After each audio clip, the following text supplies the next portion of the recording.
గనుక దేవా మీకు స్తోత్రాలు. మరొకసారి మీ వాక్యం వద్దకు మమ్మల్ని తెచ్చినందుకు మీకు స్తోత్రాలు. రక్షణ యొక్క అంతిమ లక్ష్యం మమ్మల్ని ఏదో నరక బాధల నుంచి తప్పించి పరలోక సుఖాల్లో ఆనందపడేటట్లు చేయడం కాదు అని, మీ కుమారుని యొక్క స్వరూపంలోనికి మమ్మల్ని తేవడమే మమ్మల్ని రక్షించడంలో మీ అంతిమ ఉద్దేశం అని మాకు గ్రహింపు చేసినందుకు మీకు స్తోత్రాలు. పౌలు ఎలాగైతే గలతీ సంఘస్థుల కొరకు వారిలో క్రీస్తు స్వరూపం ఏర్పడే వరకు ప్రసవేదన కలిగి ఉన్నది నాకు అని అన్నాడో, ఆ రీతిగా మా విషయంలోనూ, మా ప్రియుల విషయంలోనూ, మా స్థానిక సంఘం విషయంలోనూ ప్రతి ఒక్కరిలో మీ స్వరూపం ఏర్పడాలి అనే భారం మా అందరికీ దయచేయండి. మా ప్రార్థనలో సహితం క్రీస్తును పోలినవారుగా ఉండాలి అనే ఆశ మేము మీ దగ్గర వ్యక్తపరచడానికి సహాయం చేయండి. మీరు సమకూర్చిన వీళ్ళందరూ బట్టి మీకు స్తోత్రాలు. ఈ సమయాన్ని ఆశీర్వదకరంగా చేయవలసిందని యేసు నామములో వేడుకుంటున్నాము తండ్రి. ఆమేన్. ఆమేన్.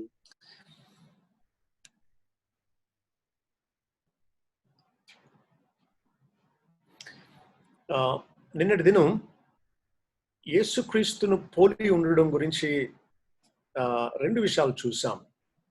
ఆయన ఎలాగైతే శిష్యుల పాదాలు కడిగాడో, మనం కూడా అవసరమైతే పాదాలు కడిగేంతగా తగ్గించుకోవాలి అని, ఇతరులకు ఉపచారం చేయాలి అని క్రీస్తు మాదిరిని మనం చూసాం.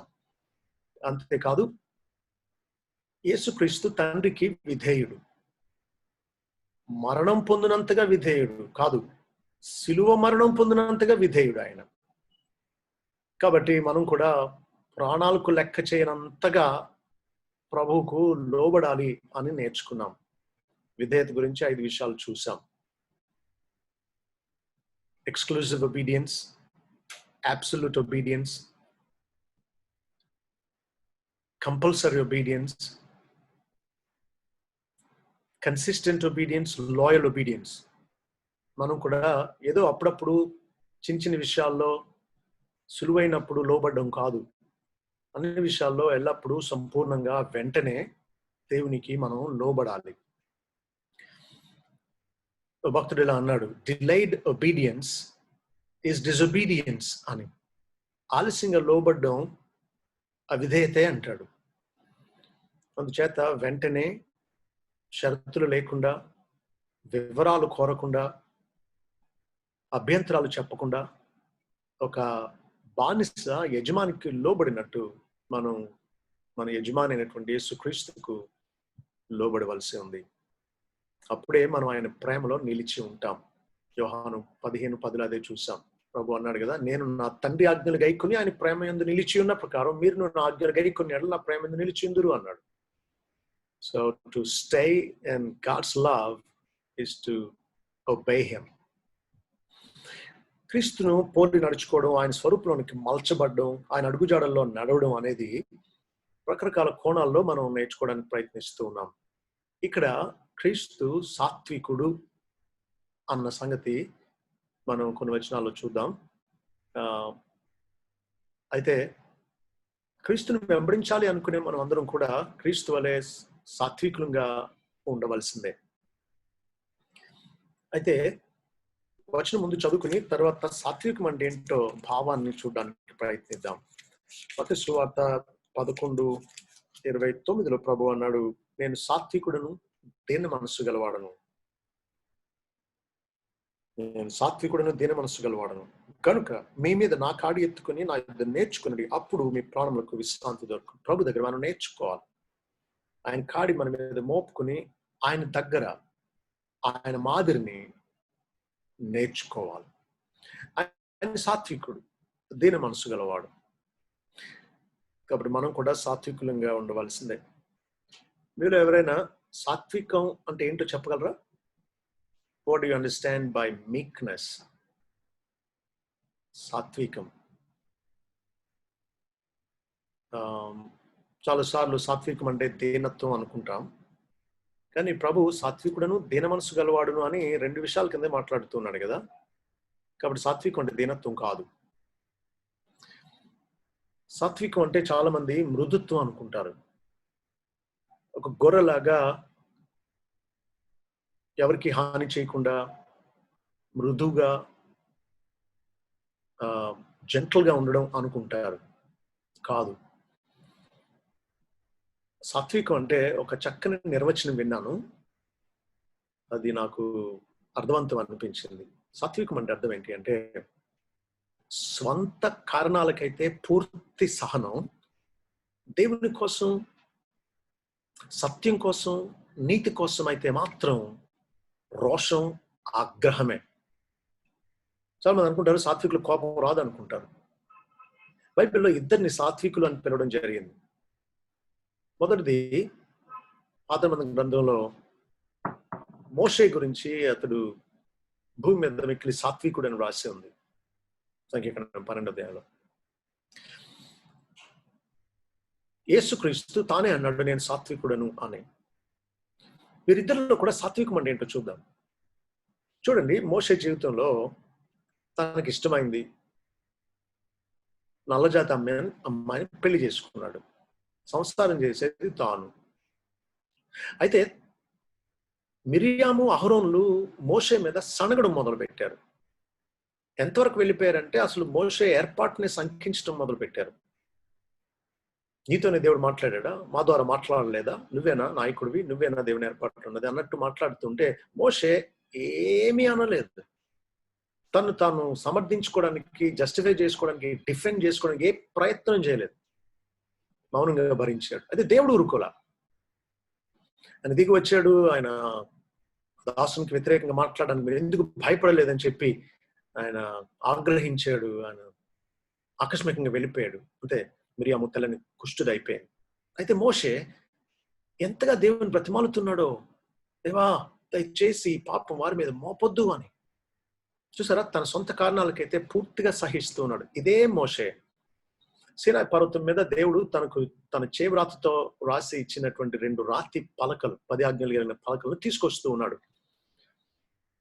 కొండ దిగుతూ ఉంటే యెహోషువ అదేదో యుద్ధం అనుకున్నాడు. కాదు, ఇది సంబరం అని మోషే అన్నాడు. ఏంటి అని చూస్తే బంగారంతో ఒక ఎద్దు రూపాన్ని చేసుకుని దాని చుట్టూరు ఆటలాడుతూ, సామూహిక వ్యభిచారం చేస్తూ, బలులు అర్పిస్తూ వాళ్ళు దానికి పూజలు చేస్తూ ఉంటే మోషే ఎంత సాత్వికుడు. ఆ 2 రాతి పలకలను నేలకేసి బద్దలు చేసేసాడు. అంటే అర్థం ఏంటో తెలుసా?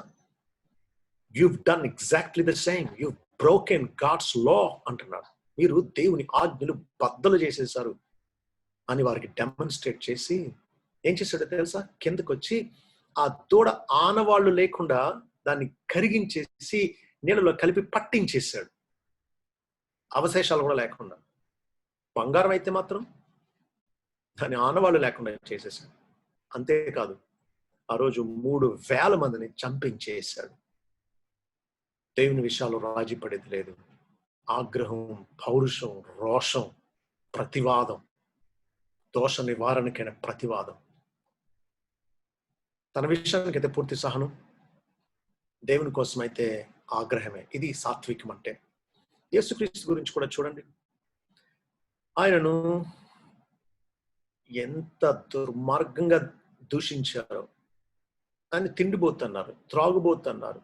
ఆయన సాతానుతో జతకట్టి బయల్జుబులు వల్ల దయ్యాలు పోగొడుతున్నాడు అన్నారు. దేవుణ్ణి దయ్యం అన్నారు.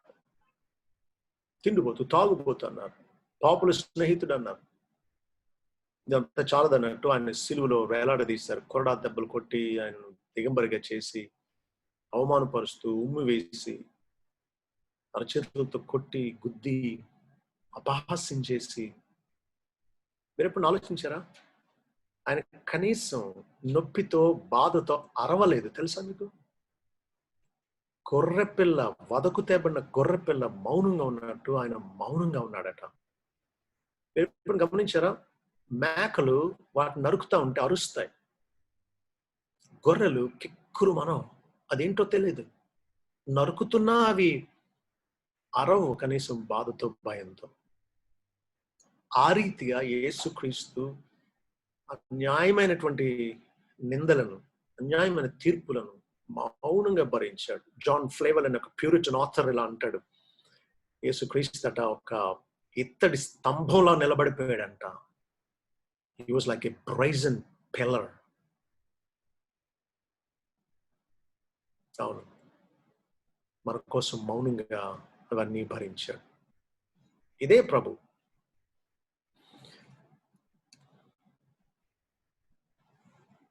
తన తండ్రి ఇల్లైన దేవాలయాన్ని దొంగలుగా చేసినప్పుడు కొరడా చేసి బల్లలను పడద్రోసి చిల్లరను రోకలను చల్లివేసి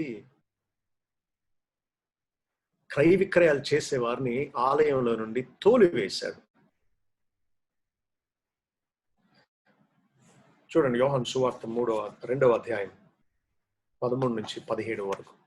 యోహాను సువార్త 2వ అధ్యాయం 13 నుండి 17 వరకు. యూదుల పస్కా పండుగ సమీపింపగా యేసు యెరూషలేమునకు వెళ్లి దేవాలయంలో ఎడ్లను గొర్రెలను పావురము నమ్మువారును రోకులు మార్చువారును కూర్చుంట చూచి త్రాళ్లతో కొరడాలు చేసి గొర్రెలను ఎడ్లన్నింటినీ దేవాలయం నుండి తోలివేసి రోకులు మార్చేవారు రోకలు చల్లివేసి వారి బల్లలు పడద్రోసి పావురములు అమ్మవారితో వీటిని ఇక్కడ నుండి తీసుకొని పోండి, నా తండ్రి వీళ్ళు వ్యాపారకుడిగా చేయకూడని చెప్పాను. ఆయన శిష్యులు నీ ఇంటిని గుర్చిన ఆసక్తి నన్ను భక్షించునని వ్రాయబడినట్టు జ్ఞాపకం చేసుకున్నది. నేను గూగుల్లో ఇమేజెస్ సెలెక్ట్ చేస్తూ కొంత కేర్ఫుల్ గా సెలెక్ట్ చేయాల్సి వచ్చింది. ఎందుకంటే యేసుక్రీస్తు కొరడా చేసింది మనుషులను కొట్టడానికి కాదు. కొన్ని ఇమేజెస్ లో మనుషుల మీద ఆయన కొరడా జుడిపించినట్టు పెయింట్ చేశారు. కానీ ఆయన కొరడా చేసింది గొర్రెలను ఎడ్లన్నింటిని దేవాలయం నుండి తోలివేయడానికి. చూడండి ప్రభు కోపానికి మన కోపానికి ఎంత తేడా ఉంటుందో. ఆయన గొర్రెలు ఎడ్లు దేవాలయం తోలేసినాడు, అవి ఎక్కడికో పోవు, దగ్గర దొరికేస్తాయి. రూకలు మార్చేవారు రూకలు చల్లి వేశాడు, వారి బలలు పడదొరేశాడు, బలలు మళ్ళా పట్టుకెళ్ళొచ్చు, రూకలు మళ్ళీ పోగు చేసుకోవచ్చు. కానీ పావురాల్ని ఆయన ఎగరవేసి ఉంటే అవి మళ్ళా దొరకవు. కాబట్టి ఆయన వారికి నష్టం చేశాడని వారు ఫిర్యాదు చేద్దరు, నిందిద్దరు. కాబట్టి ఆయన ఏం చేశాడు తెలుసు, ఎంత కోపంలో కూడా పావురాలను వారితో వీటి ఇక్కడి నుంచి తీసుకొని పోండి అన్నాడు. కోపంలో సైతం సంయమనం. ఎందుకంటే ఆయన కోపం ఉద్రేకంతో కూడింది కాదు, స్వార్థపూరితమైంది కాదు.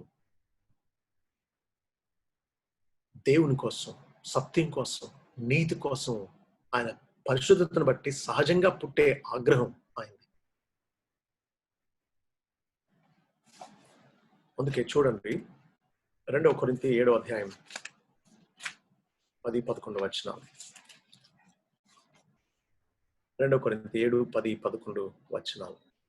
దైవ చిత్తానుసారమైన దుఃఖము రక్షణార్థమైన మారు మనస్సును కలుగజేయను. ఈ మారు మనసు దుఃఖమును పుట్టించదు.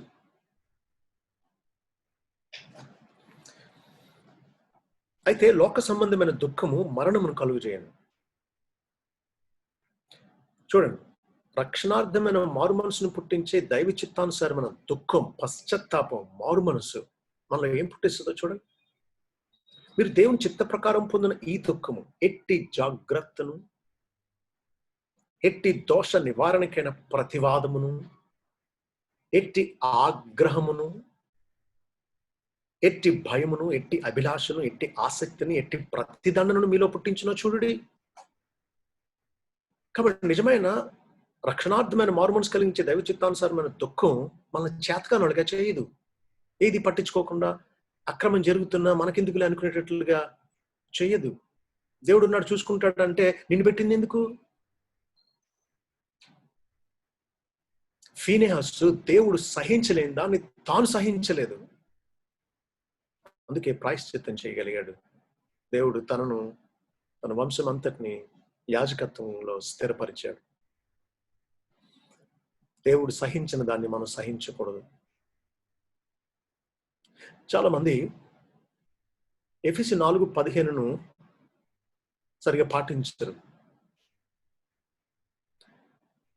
ఎఫెసీ 4:15 ఏమన్నాడంటే, ప్రేమ కలిగి సత్యము చెప్పుచు క్రీస్తు వలె ఉండుటకు మనం అన్ని విషయంలో ఎదుగుదాము అన్నాడు.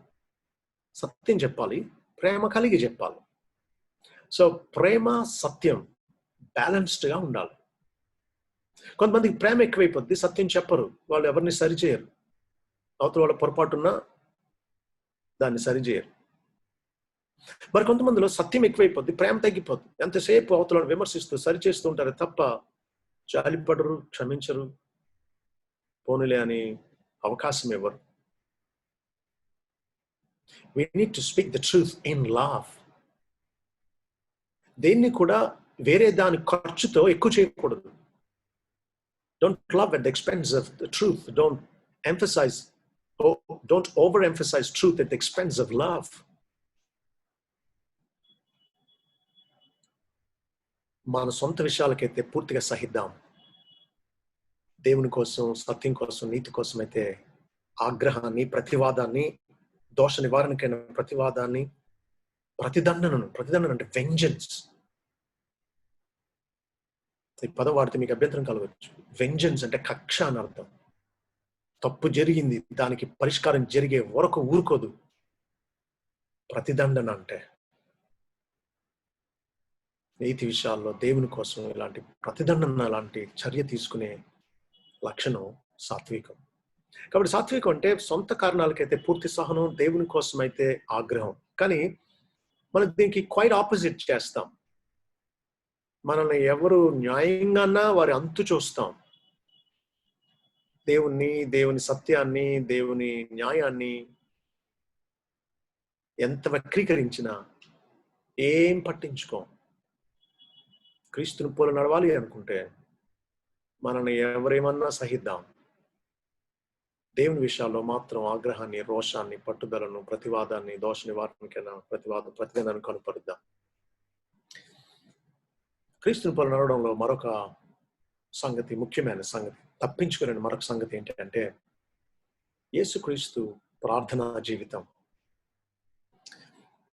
యేసుక్రీస్తు తరచూ ప్రార్థించేవాడు. చూడండి, లూకా సువార్తలో కొన్ని వచనాలు. లూకా సువార్త 3వ అధ్యాయం 21వ వచనం. ప్రజలందరూ బాప్తిసం పొందినప్పుడు యేసు కూడా బాప్తిస్మము పొంది ప్రార్థన చేయించుండగా. యేసుక్రీస్తు బాప్తిసం తీసుకున్న తర్వాత ప్రార్థన చేస్తూ ఉన్నాడు బహిరంగంగా అందరి ఎదుట. 5వ అధ్యాయం 16వ వచనం చూడండి. ఆయన ప్రార్థన చేయుటకు అరణ్యంలోనికి వెళ్ళుచుండెను. ఇది వాడుక చొప్పున తరచు చేసే భావం. ప్రార్థన చేయుటకు అరణ్యమునకు వెళ్ళుచుండెను. That was his habit. 6వ అధ్యాయం 12వ వచనం. ఆ దినములందు ఆయన ప్రార్థన చేయుటకు కొండకి వెళ్ళి దేవుని ప్రార్థించుటయందు రాత్రి గడిపెను. ఒక్కడే తండ్రితో గడుపుతూ ఉన్నాడు. తెల్లవారితే 12 మంది శిష్యులను అపోస్తలులుగా సేవకు పంపబోతూ ఉన్నాడు అభిషేకించి. అంత కీలకమైన 12 మంది శిష్యులను ఎన్నుకుని వారిని సేవకు పంపాలి. అలాంటి కీలకమైన పని నిమిత్తం ముందు రాత్రి అంతా తండ్రితో ప్రార్థనలు గడుపుతూ ఉన్నాడు. 9వ అధ్యాయం 18వ వచనం చూడండి.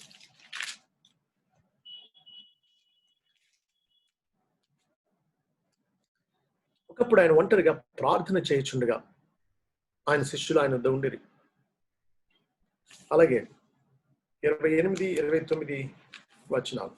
ఈ మాటలు చెప్పిన మొదలుకొని రమారమి 8 దినములైన తరువాత ఆయన పేతురును, యోహానును, యాకోబును వెంటబెట్టుకుని ప్రార్థన చేయుటకు ఒక కొండ ఎక్కినాను. ప్రార్థించుచుండగా ఆయన ముఖరూపం మారిన వస్త్రములు తెల్లనివై తగదగా మెరిసాను. 11వ అధ్యాయం 1వ వచనం.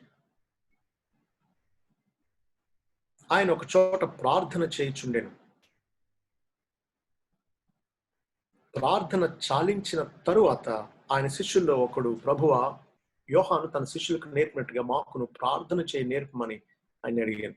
అందుకని ప్రార్థన ఎలా చేయాలో నేర్పాడు. మీకు విషయం చెప్తున్నా, యేసుక్రీస్తు తన శిష్యులకు బోధ ఎలా చేయాలో నేర్పలా, ప్రార్థన ఎలా చేయాలో నేర్పాడు. శిష్యులు కూడా బోధ ఎలా చేయాలో నేర్పమని అడగల, ప్రార్థన ఎలా చేయాలో నేర్పమని అడిగాడు. మీరు ఎప్పుడు అడిగారు దేవుణ్ణి ప్రార్థన చేయ నేర్పము అని దేవుణ్ణి? ఎందుకంటే అడగం. ఎందుకంటే ప్రార్థన చేయడం మనకు తేలిక అనుకుంటాం. దేవుని చిత్తానుసారంగా ప్రార్థించడం మనకి చేత కాదు. సహజంగా వాక్య ప్రకారంగా ప్రార్థించడం, దేవునికి అనుకూలంగా ఆయన చిత్త ప్రకారం ప్రార్థించడం, దురుద్దేశంతో కాకుండా, భోగేచ్ఛల నిమిత్తం వినియోగించుకోవడానికి కాకుండా, ఆయన మహిమార్థమే ఆయన మనసెరిగి ప్రార్థించడం మనకు రాదు. అది మనం నేర్చుకోవాలి. ప్రభువు తన శిష్యులకు ప్రార్థించడం నేర్పాడు. మనం కూడా దీనత్వంతో ప్రభువా నీకు సరిగా ప్రార్థించడం నాకు రాదు, నాకు నేర్పించు అని అడుగుదాం. ప్రభువును పోలి ఎలా ప్రార్థించాలో, ఏమని ప్రార్థించాలో, ఎప్పుడెప్పుడు ప్రార్థించాలో ఆయన దగ్గర మనం నేర్చుకుందాం. ప్రభువుని పోలి నడవాలి అనుకునే ప్రతి ఒక్కరం క్రీస్తు వలె ప్రార్థించడం తప్పదు. ప్రభు ఎలా ప్రార్థించేవాడో చూడండి. హెబ్రీ 5:7, హెబ్రీ పత్రిక 5వ అధ్యాయం 7వ వచనం. శరీరధారి ఉన్న దినములలో, అంటే ఈ లోకానికి మానవుడిగా వచ్చిన రోజుల్లో, అంతకుముందు ఆయన ప్రీ ఇన్కార్నెట్ క్రైస్ట్ అంటాం, అవతరించక ముందు తండ్రితో సమానుడిగా పరలోకంలో ఉన్నాడు. అయితే శరీరధారిగా ఉన్న దినాల్లో మహారోదనముతోనూ కన్నీళ్లతోనూ తను మరణం నుండి రక్షింపగలవానికి ప్రార్థనలను యాచనలను సమర్పించి భయభక్తులు కలిగి ఉన్నందున ఆయన అంగీకరింపబడిన అంటున్నాడు. యేసుక్రీస్తు మహారోదనంతో కన్నీళ్లతో ప్రార్థనలు యాచనలు సమర్పించేవాడు. ముఖ్యంగా గెత్సెమనే తోటలో ఆయన చేసిన ప్రార్థన మహారోదనంతో, చెమట బిందువులు రక్త బిందువులైన ఈ స్వెట్ బ్లడ్ ఆ రీతిగా దేవునితో ప్రార్థిస్తూ ప్రార్థనలు యాచనలు మహారోదనంతో కన్నీళ్లతో సమర్పించాడు. సగటు ఒక 33 సంవత్సరాల వయసులో ఉండే పురుషుడు, యూదుడా నుండి ఎవరవనివ్వండి, ఏడవడు. పురుషుడు సహజంగా అంత సులువుగా అంత రోదనంతో బాధో అవమానమో నష్టమో ఆపదో మరణమో సంభవిస్తే తప్ప ఏడవరు. కానీ చూడండి, శరీరధారిగా ఉన్న దినాల్లో మహారోదనంతో కన్నీళ్లతో ప్రార్థనలు యాచనలు సమర్పించాడట. ప్రభు దేవుడై ఉండి ఆయన ఇంతగా తండ్రి మీద మానవుడిగా ఉన్న రోజుల్లో ఆధారపడితే మనకేదో పెద్ద అవసరం లేదన్నట్టు బ్రతికేస్తూ ఉన్నాం. మనం ఎంత అవివేకంగా ఉంటున్నామో ఆలోచించండి. వీళ్ళు ఎవరైనా మహారోదనంతో కన్నీళ్లతో ప్రార్థించే అలవాటు మీకుందా? ఎవరి దగ్గరనే బిడిపడొచ్చేమో, దేవుని దగ్గర బిడిపడకూడదు. ఎవరి దగ్గరకో వెళ్ళి మన బాధలు చెప్పుకుని అవమానం పొందడం, లోకు అవడం కంటే దేవుని దగ్గర ప్రార్థనలు యాచనలు కన్నీళ్లతో మహారోదనంతో సమర్పించడం ప్రయోజనం. ఇక్కడ ఒక విషయం మీరు గమనించండి.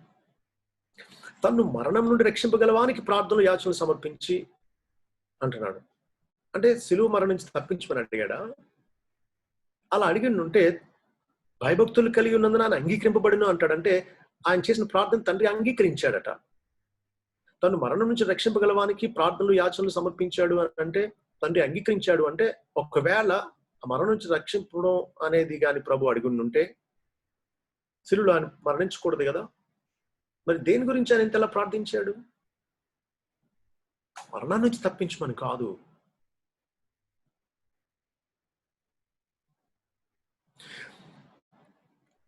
కీర్తన 16:11 ప్రకారం 16:10 ప్రకారం, ఎందుకనగా నీవు నా ఆత్మను పాతాళంలో విడిచిపెట్టవు, నీ పరిశుద్ధిని కుళ్ళు పట్టనీయవు. సమాధి నుండి ఆయన తప్పింపబడాలి, పునరుత్థానం కలగాలి. అందుకోసం తాను అంతగా దేవుని దగ్గర ప్రార్థించి అంగీకరింపబడ్డాడు. దేవుడు ఎలా తిరిగి లేపుతాడు కదా. మరి ఆయన అంత ప్రార్థించడం ఎందుకు అని అంటారా? ప్రార్థన అంటే ఏంటో తెలుసా? దేవుడు చేసిన వాగ్దానాన్ని ఆయన దగ్గర అడిగి పొందడం. దేవుడు చేసేదాన్ని ఒప్పుకోవడం. మనం దేవా నువ్వు ఇలా చేస్తావు, నేను సదాకాలం అంతా ఉంటాను అన్నాడు. యుగ సమాప్తి వరకు సదాకాలం మీతో ఉన్నాను అన్నాడు. అయినా మనం ప్రభుని దేవా నాకు తోడుగా ఉండు, నా బిడ్డలకు తోడుగా ఉండు అని ఎందుకు అడుగుతాం? ఆయన వాగ్దానం చేశాడు తోడుగా ఉంటాడు అని. కాబట్టి అదే మనం అడుగుతున్నాం. పౌలు కూడా ఫిలిప్పీ 3లో పునరుత్థానంలో తాను ఏ విధంగా పాలు పొందాలని ఎంత ఆశించాడో చూడండి. 9 10-11 క్రీస్తుని సంపాదించుకుని ధర్మశాస్త్రం మూలమైన నా నీతిని కాక క్రీస్తునందరి విశ్వాసం వలన నీతి అనగా విశ్వాసం బట్టి దేవుడు అనుగ్రహించి నీతి గలవాడిని ఆయన అగుపడి నిమిత్తమును ఏ విధము చేత నేను మృతుల్లో నుండి నాకు పునరుత్థానం కలగవలనని. ఎందుకంటాడు ఇలాంటి మాటలు? పునరుత్థానంలో పాలు పొంది దేవుని దగ్గర ఉండాలి అనేది ప్రతి విశ్వాసి యొక్క అంతిమ ఆశ. ఏ విధము చేత నేను మృతుల నుండి నాకు పునరుత్థానం కలగవలనని ఆయన మరణ విషయంలో సమాన అనుభవం గలవాడినై ఆయనను ఆయన పునరుత్థాన బలమును ఎరుగు నిమిత్తమును ఆయన శ్రమలలో పాలుబాడేటి ఎట్టుదో ఎరుగు నిమిత్తమును సమస్తము నష్టపరుచుకుని వాటిని పెంటతో సమానంగా ఎంచుచున్నాను. కాబట్టి యేసుక్రీస్తు మహారోదనంతో కన్నీళ్లతో తను మరణ నుండి రక్షింపగలవాన్ని మనకి ప్రార్థన యాచన సమర్పించి అంగీకరింపబడ్డాడు అంటే అర్థం ఆయన మరణం ఆయన బంధించడం అసాధ్యం. ఆయన పరిశుద్ధిని కుడిపట్టనీయడు. పునరుత్థానంలో ఆయన తిరిగి లేపబడ్డాడు, పునరుత్థానుడు అయ్యాడు, తండ్రి ఆయన తిరిగి లేపాడు. అందుకోసం ఆయన ప్రార్థించాడు. సో మొత్తం మీద ఇక్కడ అర్థమయ్యేది ఏంటి అంటే యేసుక్రీస్తు చాలా తరచు ప్రార్థించేవాడు. అది కూడా ఏదో పైకి మనం భోజనం తినేటప్పుడు ప్రార్థన చేయడమో లేకపోతే ఏదో పడుకునే ముందు ప్రార్థించడమో కాదు. మహారోదనతో కన్నీళ్లతో ప్రార్థనలు యాచనలు సమర్పించి అంగీకరింపబడ్డాడు భయభక్తులు కలిగి ఉన్నందువల్ల. ఇంకా చూడండి ప్రభు ప్రార్థన జీవితం. మార్కు సువార్త 1:35. మార్కు 1:35. ఆయన పెందలకడ నేను లేచి ఇంకను చాలా చీకటి ఉండగానే బయలుదేరి అరణ్యమునకు వెళ్ళి అక్కడ ప్రార్థన చేయుచుండాను. అంత ముందు రోజు అంతా వాక్యం చెప్పి స్వస్థపరిచి వేల మందితో ఆయన పరిచర్య చేసి అలసిపోయాడు. అతనంతా పడుకుని లేటుగా లేచినా తర్వాత మళ్ళా పరిచర్య ఉంది కాబట్టి ఎవరైనా న్యాయంగా ఆయన రెస్ట్ తీసుకొనివ్వండి అనొచ్చు. కానీ నేనేం చేశాడు? మిగతా వాళ్ళందరూ మొత్తగా నిద్రపోతా ఉంటే తర్వాత రోజు పరిచర్య అంతటి కొరకు తండ్రిని తాను ఆశ్రయిస్తూ ఉన్నాడు. తండ్రి చిత్తాన్ని తెలుసుకోవడానికి, తండ్రితో గడపడానికి నిద్రను కాదనుకుని అందరికడే ఇంకా చాలా చీకటి ఉండగానే వెళ్ళిపోయాడు. అరణ్య ప్రదేశానికి వెళ్ళి ఒంటరిగా ప్రార్థిస్తూ ఉన్నాడు. అంతే కదా. మార్కు సువార్త 6వ అధ్యాయంలో మనం చూస్తాం. 5 రొట్టెలు 5,000 మంది పంచిపెట్టిన తర్వాత శిష్యులనేమో సాగనంపేశాడు, బలవంతం చేశాడు, అవతలకు వెళ్ళిపోవండి అని. సో వాళ్ళు అని ఉంటారు, బలవంతం చేయాల్సిన అవసరం ఎందుకు వచ్చిందో తెలుసా?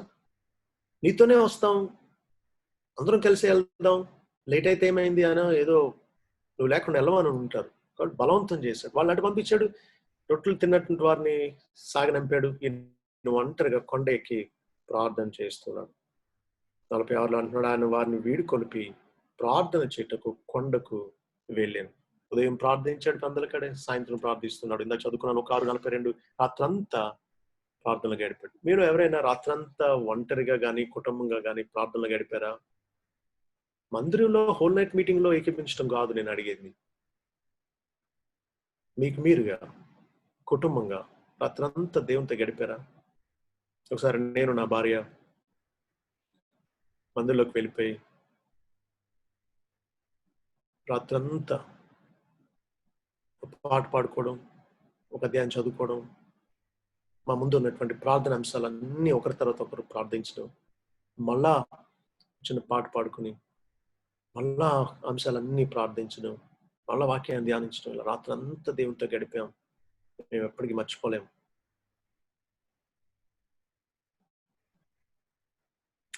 దేవుడు ముఖ్యమైతే ఆయనతో గడపడం ముఖ్యమవుతుంది మనకు.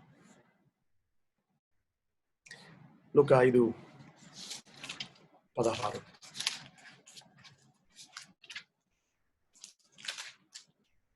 ఆయన ప్రార్థన చేయుటకు అరణ్యంలోనికి వెళ్ళుచుండెను. అరణ్యంలో ఏముంటది చెప్పండి? తేళ్లు, తాపకర సర్పాలు, పిచ్చి పిచ్చి మొక్కలు, ఇసుక, ఇవే కదా. చూసారా, ఆయన ఒంటరితనం కోసం, తండ్రితో పర్సనల్ గా గడపడం కోసం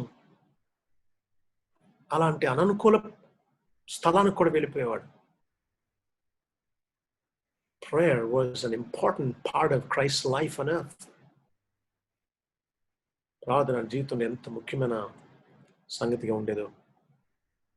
ఒంటరిగా ప్రార్థించాడు, బహిరంగంగా కూడా ప్రార్థించాడు. ఇందాక చదువుకున్న లూకా 3:21 ఆయన ప్రార్థన చేసి బాప్తిసం పొందిన తర్వాత అందరు వెనుకల్లో ప్రార్థన చేశాడు. అలా యోహాను 11:41 లాజర్ను బ్రతికించక ముందు కూడా ఆయన బహిరంగంగా అందరూ వినేటట్లు ప్రార్థించాడు. ప్రార్థన ఎలా చేయాలో తనకు నేర్పుతున్నట్టుంది. ఇతరులు ప్రార్థించి జవాబు ఎలా పొందాలో, అలాగే తన ప్రార్థనలు తండ్రి ఎలా ఆలకిస్తున్నాడో సంగతి కూడా ఇతరులు తెలుసుకోవాలని బహిరంగంగా ప్రార్థించాడు. అంతటి వారు రాయి తీసివేసి యేసు కన్నుల పైకెత్తి, తండ్రి నా మనవి విన్నందుకు నీకు కృతజ్ఞతలు చెల్లించుచున్నాను. నువ్వు ఎల్లప్పుడూ నా మనవి వినుచున్నావు నేను ఎరుగుదును, కానీ నీవు నన్ను పంపితివని చుట్టూ నిలుచున్న ఈ జనసమూహం నమ్మునట్లు వారి నిమిత్తం ఈ మాట చెప్తాని అంటున్నాడు. So private prayers, public prayers of Jesus మనం చూసాం. మార్టిన్ లూథర్ రోజుకి 2 గంటలు ప్రార్థన చేసుకునేవాడట. ఎక్కువ పనులు ఉన్నప్పుడు 3 గంటలు చేసుకునేవాడట. అదేంటి అని అడిగితే, ఎక్కువ పనులు ఉన్నప్పుడు ఎక్కువ అవసరం దేవుని అవసరం ఉంది కదా, కాబట్టి ఎక్కువ ఆయన మీద ఆధారపడతాను అనేవాడట. మనం ఏం చేస్తాం, ఎక్కువ పనులు ఉన్నప్పుడు తక్కువ ప్రార్థన చేస్తాం. ఇది ఎలా ఉందంటే, రోజు వెళ్ళే డ్యూటీకి ఒక 25 కిలోమీటర్లకి 1 లీటర్ కొట్టించిన మనం ఒక 500 కిలోమీటర్లు ప్రయాణం పెట్టుకుని టైం లేదనో డబ్బులు లేవనో 1/2 లీటర్ కొట్టించినట్టుంది. బండి మధ్యలో అర్ధాంతరంగా ఆగిపోద్ది. ఎక్కువ పనులు ఉన్నప్పుడు 1 గంట ముందే లేచి ఇంకా ఎక్కువ ప్రార్థనలు గడపాలి. మనం క్రీస్తుని పోలి నడవాలి అంటే మనం ప్రార్థించడం తప్పనిసరి. దేవుడు మనకు అటువంటి చక్కని ప్రార్థనా జీవితాన్ని అలవర్చునుగాక. మరొక క్వశ్చన్ చూద్దాం. యేసుక్రీస్తు మాదిరి ఆయన మనల్ని ప్రేమించాడు. ఎఫెసీ 5వ అధ్యాయం 2వ వచనం. ఎఫెసీ 5:2. క్రీస్తు మిమ్మును ప్రేమించి పరిమళ వాసనగా ఉండుటకు మన కొరకు తాను దేవునికి అర్పణముగాను బలిగాను అప్పగించుకున్నాడు. అలాగుననే మీరును ప్రేమ కలిగి నడుచుకున్నాడు. క్రీస్తు మనల్ని ఎలా ప్రేమించి మన కోసం తండ్రికి బలిగా ఎలా అర్పించేసుకున్నాడో, అలాగే మనం కూడా ఇతరుల కొరకు అవసరమైతే అర్పించుకునేంతగా ప్రేమించాలి అంటున్నాడు. క్రీస్తు మనం ప్రేమించాడు, మన ఇతరులను ప్రేమించాలి. యోహాను 3:16కి 1 యోహాను 3:16కి పోలిక ఎప్పుడైనా ఆలోచించారా? యోహాను 3:16లో దేవుడు మనల్ని ప్రేమించాను, కుమారుడు మన కోసం అనుగ్రహించేశాడు.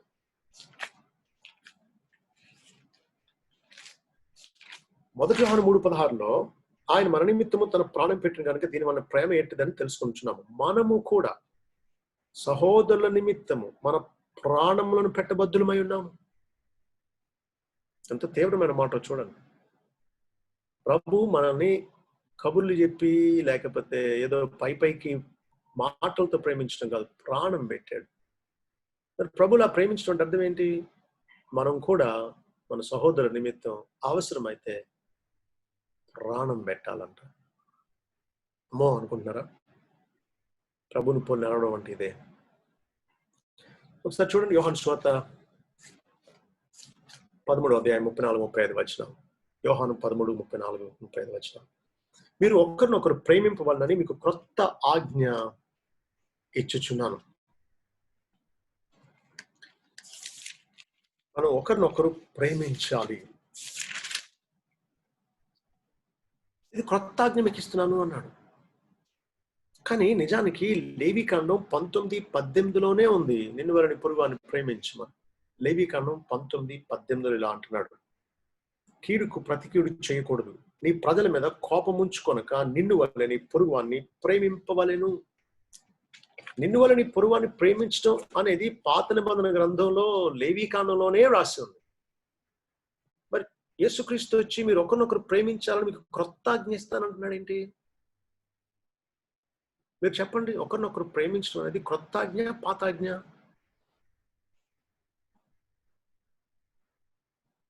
మీరు పాతది అన్నారు అనుకోండి, లేవికాండంలో ఉన్నది కాబట్టి మీరు ప్రభు మాట కొట్టేసిన వాళ్ళు అవుతారు.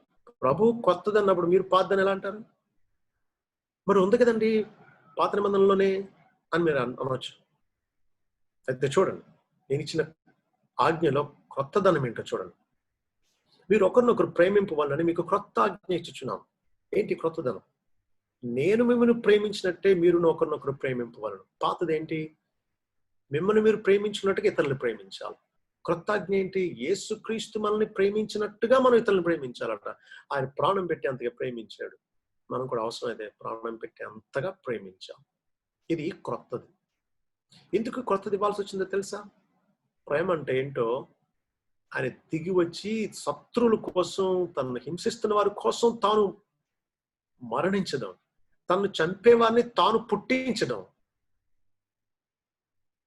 అసలు ఇది ఆయన వచ్చి చేసే వరకు లోకానికి తెలియదు.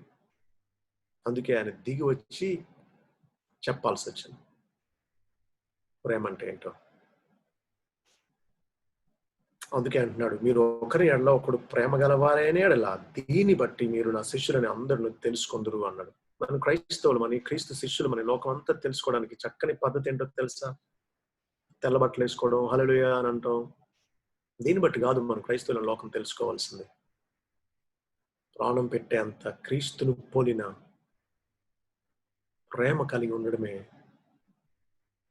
మన క్రీస్తు శిష్యులు మన లోకం తెలుసుకోవడానికి చక్కని స్పష్టమైన మార్గం. క్రీస్తు మనల్ని ప్రేమించాడు, మనం కూడా ఇతరులను ప్రేమించాం. ప్రేమ దైవ స్వభావం, ప్రేమ దైవ లక్షణం. ప్రేమ కేవలం దేవుని లక్షణం. సైతాన్ లక్షణం ద్వేషించడం. అందుకనే సైతాన్ను నరహంతకుడు అన్నాడు యోహాను 8:44 ప్రభు.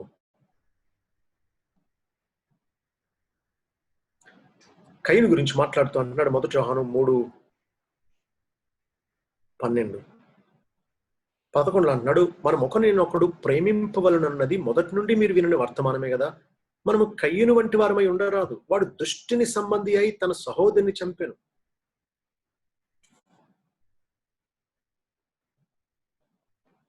4:7 అంటున్నాడు, ప్రియులారా మనం ఒకరినొకడు ప్రేమింతము. ఎలానగా ప్రేమ దేవుని మూలంగా కలుగుచున్నది. ప్రేమించు ప్రతి వాడును దేవుని మూలంగా పుట్టినవాడే దేవుని ఎరుగును.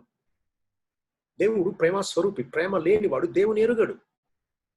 దేవుడు ప్రేమ స్వరూపి. ఆయన వాళ్ళు జన్మిస్తే, కొత్తగా జన్మిస్తే, ఆయన బిడ్డలమైతే ఆయన లక్షణాలు వస్తాయి. ప్రేమ కలిగి ఉంటాం. మనలో ప్రేమ లేదు అంటే అసలు మన దేవుని బిడ్డలం కాదన్నమాట.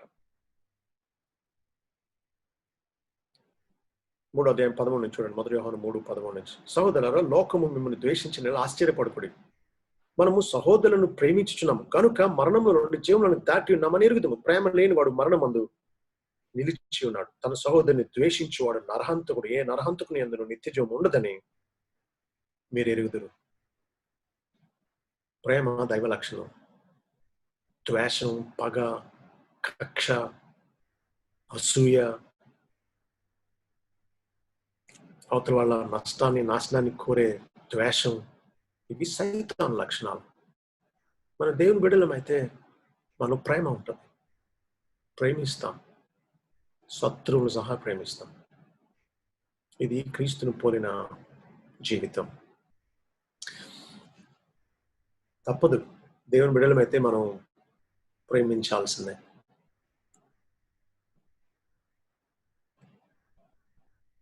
ఎఫెసీ 5:25 ఒకసారి చూద్దాం.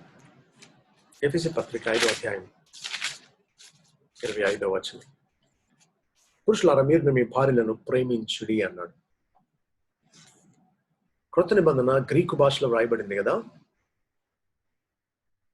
ఈ గ్రీకు భాషలో వ్రాయబడిన పదాలు, వ్యాకరణం, పద ప్రయోగం చాలా కీలకమైన. ప్రేమించుడి అన్న ఆ పదం వ్యాకరణం ఎలా ఉందో చూడండి. Present active imperative form of Greek language అంటాం. ప్రేమించుడి అన్న దాని వెనకాల గ్రామర్, దాంట్లో 3 విషయాలు మనం చూడాలి. మొదటిది ప్రజెంట్ టెన్స్, వర్తమాన కాలంలో మాట్లాడుతున్నాడు. ప్రేమించుడి అంటే ప్రేమిస్తూ ఉండండి అని అర్థం. అంటే మన ప్రేమ తాజాగా ఉండాలి, ప్రజెంట్ టెన్స్ లో ఉండాలి.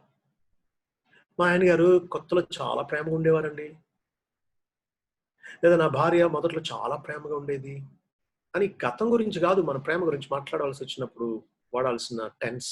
పాస్ట్ టెన్స్ లో కాదు మన గురించి మాట్లాడాల్సింది, ప్రజెంట్ టెన్స్. మీరు చెప్పండి, ప్రభు మనల్ని ఎప్పుడెప్పుడు ప్రేమిస్తాడు?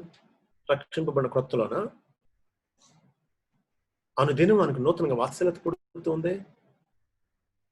ఆయన మనల్ని విడువక కృప చూపుతూ శాశ్వతమైన ప్రేమతో ప్రేమిస్తున్నాడే. ఆయన ప్రేమ ఎప్పుడు తాజాదే కదా. మన ప్రేమ కూడా వర్తమాన కాలంలోనే ఉండాలి. రెండవది యాక్టివ్, అంటే క్రియాశీలకంగా ఉండాలి మన ప్రేమ.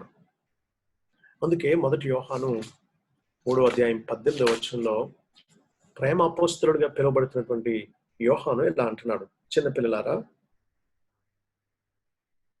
మాటతోనూ నాలుకతోనూ కాక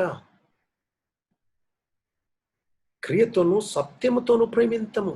మాటతో నాలుకతో ప్రేమించడం కాదు, అంటే కబుర్లు చెప్పడం కాదు, వాగ్దానాలు చేయడం కాదు, క్రియతో సత్యంతో ప్రేమించాలంటున్నాడు. కాబట్టి నిజమైన ప్రేమ భావం కాదు, అది క్రియలో రుజువయ్యేది. Love is not something you feel, it is something you do. చాలా మంది భర్తలు భార్య కంప్లైంట్ చేసినప్పుడు, నన్ను పట్టించుకోవట్లేదు, నన్ను ప్రేమించట్లేదు అంటే, నువ్వంటే నాకు ఎంత ప్రేమో నీకు తెలీదా, నా మనసులో ఎంత ప్రేమో నీకు తెలుసు కదా అంటారు. అది రుజువు అవ్వాలి. నిజమైన ప్రేమను దాయలేవు, అది క్రియల్లో వ్యక్తం అవుతుంది. అందుచేత క్రియలలో లేనిది ప్రేమ కాదన్నమాట. అందుకే 1 కొరింథీ పత్రిక 13:4-7 పౌలు ప్రేమను గురించి వివరించినప్పుడు వర్బ్స్ వాడాడు, క్రియాపదాలే వాడాడు. ప్రేమ ఏం చేస్తుందో ఏం చేయదో అది వాడాడు. అంతేగాని ఏదో ఒక సెంటిమెంట్ లాగా లేకపోతే ఒక భావం లాగా మాట్లాడాల ప్రేమ గురించి. Love is something you do. కాబట్టి మన ప్రేమ వర్తమాన కాలంలో ఉండాలి, తాజాగా ఉండాలి. మన ప్రేమ క్రియతోనూ సత్యంతోనూ ప్రేమించేదై ఉండాలి. మూడోది ఇంపారేటివ్, అంటే ఆజ్ఞరూపక విధివాచకం. అంటే అర్థం, ప్రేమించుడి అని దేవుడు అన్నాడు అంటే ఇది సలహా కాదు, ఆజ్ఞ. దేవుడు మాట్లాడితే సలహా ఎలాగవుతుంది? శాసనం అవుతుంది. కాబట్టి ప్రేమించుడి అన్నప్పుడు ప్రేమించకపోతే ఆజ్ఞాతిక్రమమే పాపం కదా. పాపం అంటే ఏదో తప్పు చేయడం కాదు, మంచి చేయకపోవడం కూడా పాపమే కదా. యాకోబు 4:17 అంటాడు, వేలైనది చేయనెరిగి అలాగూ చేయని వానికి పాపం అవుతుందంట. ప్రేమించకపోవడం కూడా పాపమే. కాబట్టి మనకి ఇష్టం లేకపోయినా ప్రేమించాలి. నచ్చినప్పుడో లేకపోతే అనుకూలంగా ఉన్నప్పుడో, తిరిగి ప్రేమిస్తున్నప్పుడో ప్రేమించడం గొప్ప కాదు. ప్రేమ మంచి వైద్యం, గొడవలన్నిటికీ పరిష్కారం. ప్రేమించి చూడండి, దేవుడికి లోబడి చూడండి, ఎంత ఆశ్చర్యంగా సమస్య తీరిపోద్దో. మొండి పట్టుకు వెళ్లకుండా, తిక్కగా ఉంటూ పొగరు బట్టి అహాన్ని పోషించుకుంటూ ఉండకుండా ప్రభు ప్రేమించాడు, మనం కూడా ప్రేమిద్దాం, అద్భుతాలు చూడగలం. మేము ఒక ఎక్సర్సైజ్ చేస్తూ ఉంటాం.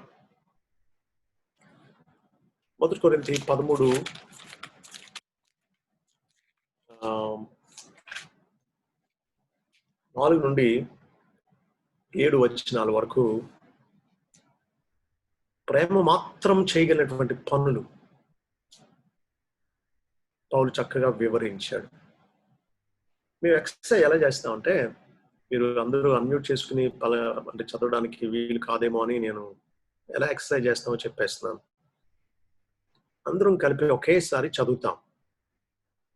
ప్రేమ దీర్ఘకాలం సహించును, ప్రేమ దయ చూపించును, ప్రేమ మత్సరపడదు, ప్రేమ ధర్మముగా ప్రవర్తింపదు, ప్రేమ ఉప్పొంగదు, ప్రేమ అమర్యాదగా నడువదు అని ఇలా రెండోసారి మళ్ళా కలిపి చదువుతాం. అయితే రెండోసారి ఏం చేస్తామంటే ప్రతి క్రియాపదానికి ముందు ప్రేమ అని ఉన్నా లేకపోయినా సరే ఎవరి పేరు వాళ్ళు పెట్టుకుని చదువుతాం. ట్రై చేద్దాం. ఇక్కడున్న డాష్లు అన్నిటిలో కూడా ఎవరికి వారు మీ మీ పేర్లు పెట్టుకుని పైకి చదవండి. మీరున్న చోటే ఎవరికి వినబడక్కర్లేదు. జూమ్లో అన్మ్యూట్ చేసుకోక్కర్లేకుండానే మీరు చదవచ్చు. అప్పుడు ఏమవుతుందంటే మనకు మనం అన్వయించుకున్నట్టు అవుతుంది. అంతేకాదు మనం ఇలా దేవుని ఆజ్ఞకు లోబడుతూ ప్రేమ కలిగి ఉంటాము అని ప్రమాణం చేసినట్టు కూడా అవుతుంది. కాబట్టి ఈ మేలు ఎందుకు కోల్పోవాలి? ఈ వచనాలు మనకు అన్వయించుకుందాం. చదువుదాం.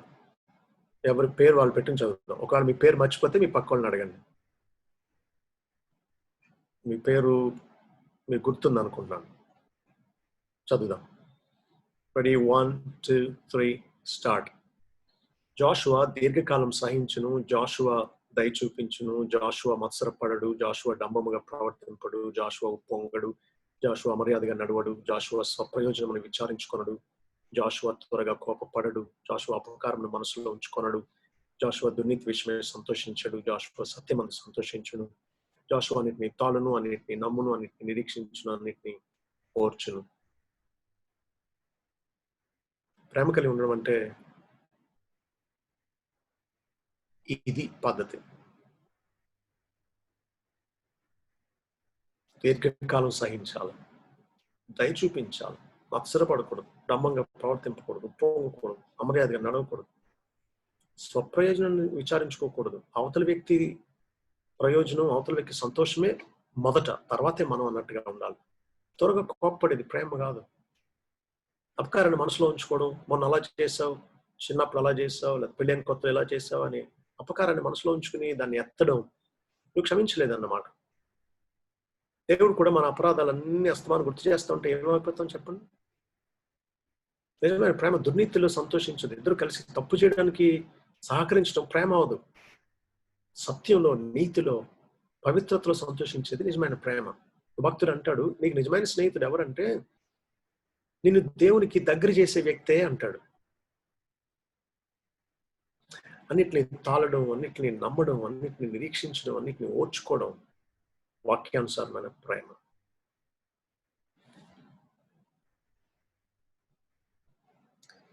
టెన్ 24 అయింది. ఇంకొక విషయం కూడా చూసి ఈరోజు వర్తమానం ముగించుకోవచ్చు. క్రీస్తు యేసు మాదిరి, ఆయన మోమాటం లేనివాడు. చూడండి మత్తయి సువార్త 22వ అధ్యాయం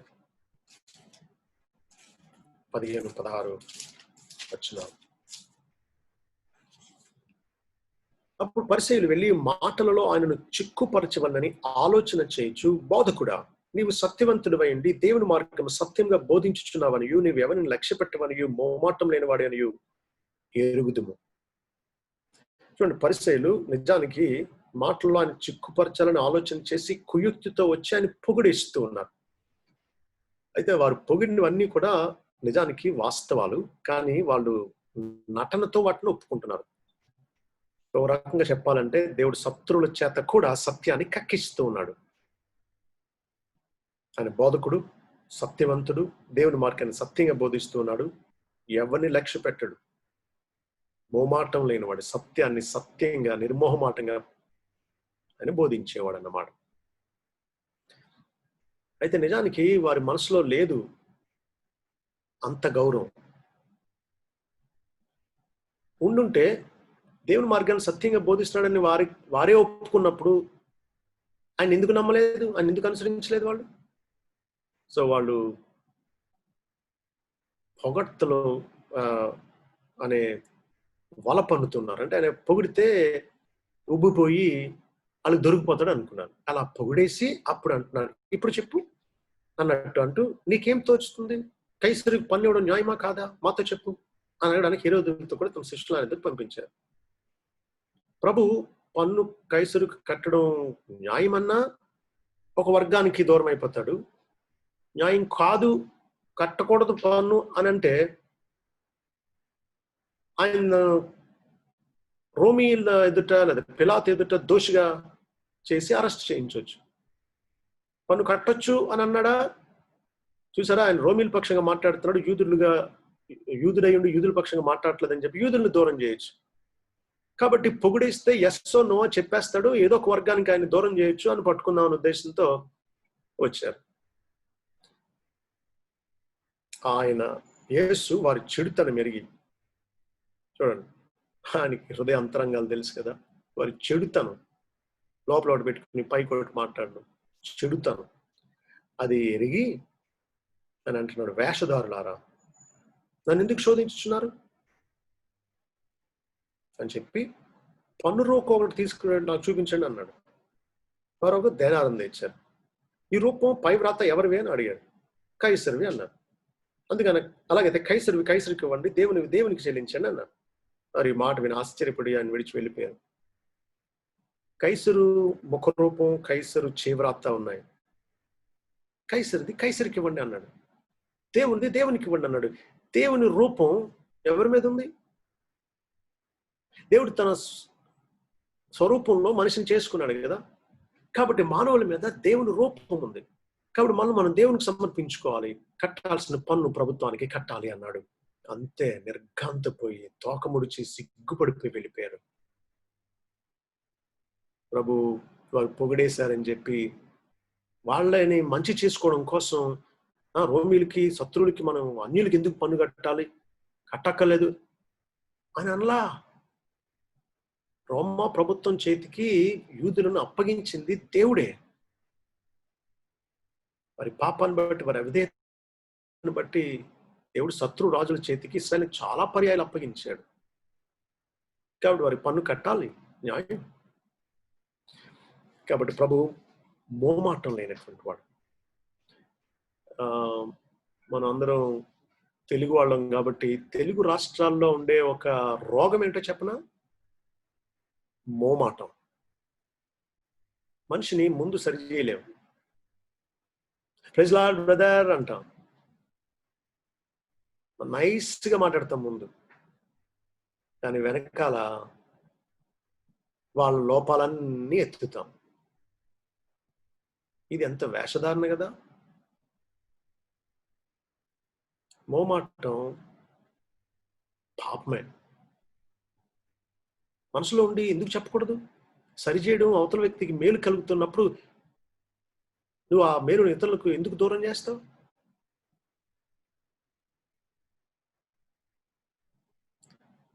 మోమాటం మనకు తగదు.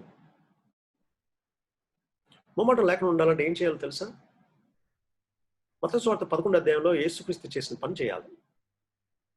ఏం జరుగుతుంది మత్తయి సువార్త 11వ అధ్యాయంలో? బాప్తిస్మ ఇచ్చి యోహాను తన శిష్యులను ప్రభు దగ్గర పంపిస్తాడు. నువ్వేనా మెస్సయ్యవు, ఇంకెవరి కోసం మేము కనిపెట్టాలా అని అడగడానికి. అరే తానే కదా అన్నాడు, ఇదిగో లోక పాపం మోసుకొని పో దేవుని గొర్రెపిల్ల అని యోహాను 1:29లో. నాకంటే ఏం శక్తిమంతుడు అని చెప్పుడు వారు విప్పడానికి కూడా నేను పాత్రునిగా అని అన్నాడు కదా. మరి ఇప్పుడు ఏంటి ఇలా సందేహిస్తున్నాడని అంటే, నిజానికి ఆ రోజుల్లో మెస్సయ్య అంటే రోమా ప్రభుత్వ అధికారం నుండి విడిపిస్తాడు, రాజ్యం ఇశ్రాయేలుకి ఇస్తాడు అని ఆయన రెండో రాకడలో వచ్చి చేసేదాన్ని మొదటి రాకడలోనే చేస్తాడని పొరపాటు పడ్డారు. కాబట్టి తాను అన్యాయంగా హేరోదు వల్ల చెరసాలలో మగ్గుతున్నప్పుడు యేసుక్రీస్తు మెస్సయ్యగా యోహాను విడుదల కోసం ఏమీ చర్య తీసుకోవట్లా. కాబట్టి ఈయనైనా విడిపించేది, ఇంకెవరి కోసం కనిపెట్టాలా అని యథార్థమైన సందేహంతో ప్రభు దగ్గరికే పంపాడు తన శిష్యులను. అనుమానించుంటే ప్రభు దగ్గరికి పంపపోను. కాబట్టి ప్రభు ఏం చేశాడో తెలుసా? నా విషయమే అభ్యంతరపడిన వాడు ధన్యుడని గద్దించి, గుడ్డివారు చూస్తున్నారు, చనిపోయిన వారు లేపబడుతున్నారు, కుష్ఠరోగులు శుద్ధులవుతున్నారు, బీదలకు సువార్త ప్రకటింపబడుతుంది, వెళ్ళి చెప్పండి అన్నాడు. వాళ్ళు వెళ్ళిపోగానే ఏమన్నాడో తెలుసా? స్త్రీలు కన్ని వారిలో యోహాను వంటి వాడు పుట్టలేదన్నాడు. అంత గొప్పవాడు పుట్టలేదన్నాడు. ముందేమో గద్దించాడు, వెనకాలేమో పొగిడాడు. మనం ఎగ్జాక్ట్లీ ఆపోజిట్ చేస్తాం. మనుషుల ముందు తెగ పొగుడుతాం, మనుషుల వెనకాల తెగ విమర్శిస్తాం. ఇది ఎలా ఉందంటే, డాక్టరు పేషెంట్ బంధువులకి రోగం గురించి చెప్పకుండా నైస్ గా మాట్లాడి పంపించేసి స్టాఫ్ అందరినీ పిలిచి అతనికి ఎటువంటి ప్రాణాంతకమైన రోగం ఉందో తెలుసా, అతను వైద్యం వాడకపోతే ఎంత త్వరగా చచ్చిపోతారో తెలుసా, ఎంత ముదిరిపోయింది తెలుసా అని అతని రోగం గురించి అతను లేనప్పుడు మాట్లాడినట్టుంది. అతనికి మేలు చేయాలంటే ఏం చేయాలి? బాబు, ఇది నీ రోగం, ఇవి నీ టెస్ట్ రిజల్ట్స్, ఇది వైద్యం, లేకపోతే ప్రమాదం అని ముమ్మాటం లేకుండా చెప్పాలి. కాబట్టి ఇతరుల మేలు మనం కోరితే మనం వారిని ప్రేమతో, సున్నితంగా, ఒంటరిగా సరి చేయాలి. లోపల ఒకటి పైన ఒకటి పెట్టుకుని కాదు, వేషధారులుగా ఉండడం కాదు ప్రభు పద్ధతి. నిర్మోహమాటంగా ఉండడం, ప్రజలను సంతోషపెట్టడం కోసం కాకుండా సత్యం పలకడం, ఇది ప్రభు దగ్గర మనం నేర్చుకునేది. ఈరోజు 4 విషయాలు చూసినట్టున్నాం. మొదటిది, యేసుక్రీస్తు సాత్వికుడు. మనం కూడా సాత్వికులుగా ఉండాలి. అంటే అర్థం, మనల్ని ఎవరు ఏమన్నా సరే సహిద్దాం, ఎంత అన్యాయం కలిగినా సహిద్దాం. దేవుని విషయాల్లో, సత్యం విషయంలో, నీతి విషయంలో మాత్రం రోషం, పట్టుదల, ఆగ్రహం కలిగి ఉందాం. యేసుక్రీస్తు తరచు ప్రార్థిస్తూ ఉండేవాడని చూశాం. మనం కూడా ప్రభుని పోలి నడవాలి అంటే ప్రార్థనకు మన జీవితంలో ముఖ్యమైన స్థానం ఇద్దాం. దేవునితో గడపడం, దేవుని ఎదుట సరిపడడం, ఆయన సహాయం మీద ఆధారపడడం, ఆయన కృప కొరకు వేడుకోవడం, ఆయనతో గడపడం మనకి థ్రిల్లింగ్ ఎక్స్పీరియన్స్గా ఉండాలి. అంతేకాదు, ప్రభు ప్రేమించాడు, అందుకే మన కోసం ప్రాణం పెట్టాడు. ఆయన పోలి నడవాలి అంటే మనం కూడా మన సహోదరు నిమిత్తం అవసరమైతే ప్రాణం పెట్టేంతగా ప్రేమించాలి. ఆయన ముమ్మాటం లేనివాడు, మనుషులు లక్ష్య పెట్టేవాడు కాడు. అంటే గొప్పలను ఒకలాగా, పేదలను ఒకలాగా, ఆయన బంధువులను ఒకలాగా, సమరయులను మరొకలాగా అని ప్రవర్తించలేదు. ముమ్మాటం లేకుండా ఉన్నాడు. మనం కూడా క్రీస్తుని పోలి నడుచుకుందాం. మహిమ నుండి అధిక మహిమను పొందుతూ ప్రభు ఆత్మ చేత ప్రభు రూపంలోనికి మార్చబడుతూ ఉందాం. రాను రాను లోకం మనల్ని తక్కువగాను, క్రీస్తుని ఎక్కువగాను చూడాలి. రేపు మరికొన్ని విషయాలు మనం ధ్యానించుకోవచ్చు. Thank you. God bless you.